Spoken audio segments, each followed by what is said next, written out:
আসলে আমাদের 16 বছরের পাওনা, এটা 16 বছর থেকে আমরা অপেক্ষা করছি এই টাকাটা, আর আন্দোলন করছি 19 মাস যাবত।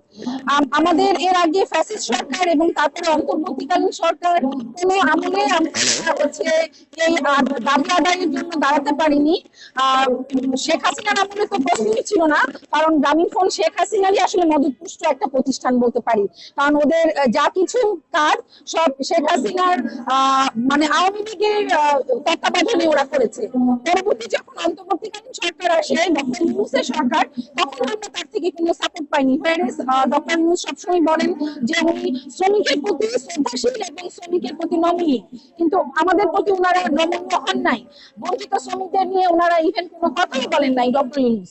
পরবর্তীতে যখন বিএনপি গভর্নমেন্ট আসলো, যেটা আমাদের জনগণের রায়ে দেয়া একটা গণতান্ত্রিক সরকার, তখন আমরা আশা করেছি এই গভর্নমেন্ট ক্ষমতায় আসার পর থেকে যে এইবার আমাদের দাবি আদায় হবে।